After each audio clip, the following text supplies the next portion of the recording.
In this video, we're going to talk about polynomials, including degree, addition, and subtraction of polynomials. Let's start with some definitions. So let's start with the definition of a term. A term is simply a product of variables and a real number. There could be more than one variable, there could be no variables in that product. A polynomial is a finite sum of terms where the exponents on all variables are non-negative integers. So let's talk about this definition here. So when we talk about a finite sum, that means we're adding or subtracting, because we could be adding negative terms, but the number of terms does not go on forever and ever. There could be 2 terms, there could be 1 term, there could be 10 terms or 100 terms, but the number of terms is a finite number. What's also important is that the exponents that you see on the variables are non-negative integers, which means you will not see any negative exponents, and for that reason you won't have any exponents in a denominator. You also won't see any, any variables in a denominator. You also won't see any variables in any kind of radical symbol at all. All the exponents on the variables would be either a positive number or 1 or 0. Of course, 1 is positive too, so that's included. All right, we have special names for some polynomials. If our polynomial only has 1 term, we call it a monomial. If our polynomial has 2 terms, it's a binomial. If it has 3 terms, it's a trinomial. And if it has more than 3 terms, we just call it a polynomial. The first thing we're going to talk about is degree. So we're first going to talk about the degree of a term, and then we'll talk about the degree of a polynomial. If we're looking at a single term, and in the example here we have the term 8ab squared, if we're just looking at 1 term, the degree of that term is the sum of all the exponents on all the variables in that particular term. So in this term, 8ab squared, the exponents are 1 on the a and 2 on the b. Now when we add those exponents together, we have 3, and that means that the degree of this term is 3. A term can be also called a monomial because it is 1 term.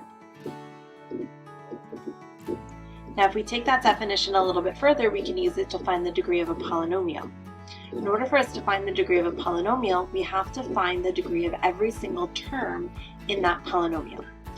So in this graphic here you have different examples. We have examples of monomials, binomials, trinomials, and then just a general polynomial example. So you have 4 examples of monomials here. Now in each of those there's only 1 term, so the degree is just the exponent that you see in that term. So for the first example, we have a constant term, which is 14. There is no variable, which means that the exponent on that variable can be thought of as 0, so therefore the degree of that term is 0. So here we see the example we had before where the degree was 3, and you see some other examples where the degree is just the sum of the exponents on the variables. Now if we have a binomial, we have 2 terms, so we have to find the degree of each of those 2 terms, and then whichever is the highest is the degree of the polynomial. For the first binomial h plus 7, the first term h has a degree of 1, and the second term 7 has a degree of 0. So therefore the higher of the 2 numbers is 1. In the second example, we have 7b squared minus 3b. The first term has degree of 2, and the second term has degree of 1. The highest of those is 2, so therefore the degree of this binomial would be 2. And if you want to take a moment, you can pause and take a look at some of the other binomial examples here. I'm going to move on to the trinomials. The first trinomial example, we have x squared minus 12x plus 27. The degree of each of those terms are 2, 1, and 0, and then the highest degree of those 3 is 2, so therefore the degree of this trinomial would be 2. So let's take a look at the second example where we have 3 terms, but some of the terms have more than 1 variable. So here we have 9a squared plus 6ab plus b squared. Each term here has degree of 2. The first term, the exponent on the a is 2. The second term, if you add the exponents for a and b, you get 2. And the last term, the exponent on b is 2. So in this case, the degree of each term is the same, so there's no one highest, so we just take 2 as the degree of that trinomial. I'll give you a moment to take a look at the rest of the slides. If you want to go ahead and pause the video and take a look at the other examples that you see, go right ahead.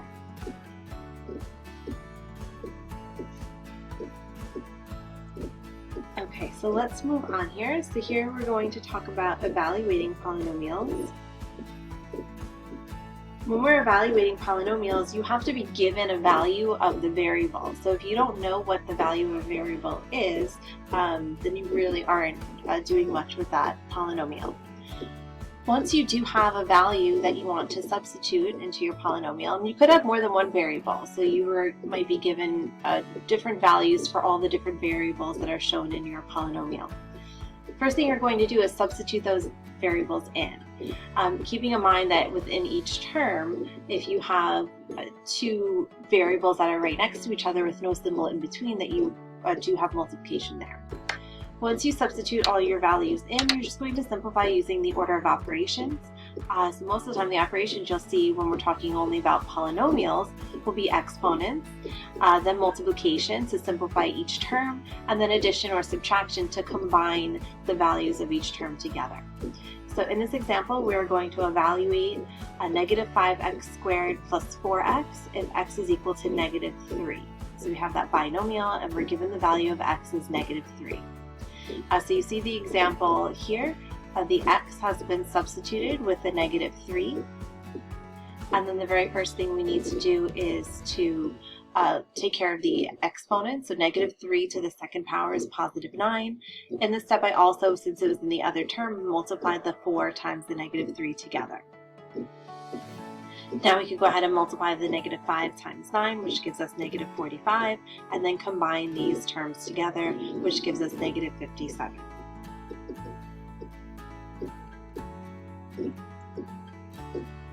And finally, the last thing we're going to talk about in this video is just addition and subtraction of polynomials. Adding and subtracting really are very similar, and it's really just a matter of combining like terms. So when we're adding polynomials together, we're just looking for like terms. Remember that like terms have the same variable, or variables if there's more than one, and the same exact exponents on those variables. So the only thing that could be different between two terms in order for them to be like terms is the coefficient, the number in front. So in this first example, we are adding the trinomial x squared plus 3xy minus 6y squared plus the trinomial 5x squared minus 8xy minus 10. So we're just going to go ahead and find the like terms and then combine them by adding the coefficients together. So here I have x squared and 5x squared, which gives me 6x squared. 3xy plus a negative 8xy gives me negative 5xy. I don't have any other term to combine with this negative 6y squared, so I'll just rewrite it.